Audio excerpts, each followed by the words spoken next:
to lower emissions by 30% in 6 years, which is 5% annually.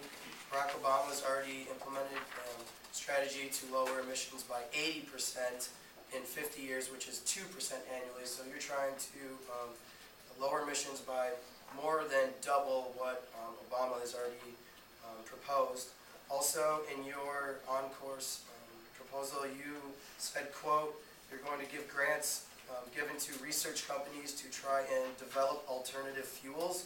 Alternative fuels have already been developed.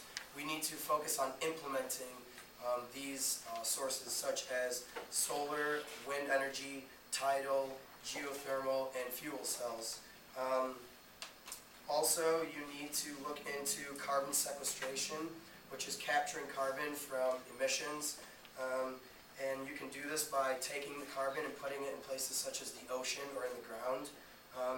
The ocean currently has thousands of billion metric tons of capacity to hold like carbon, and yearly right now we're producing 7 billion metric tons. So that's over hundreds of years. We have enough potential in the ocean alone to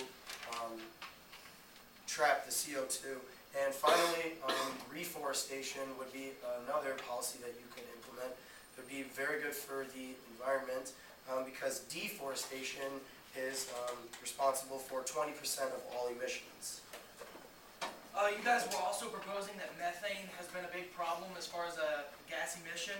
According to EPA.gov, methane has been decreasing at a percent of 10 for like the past 3 years.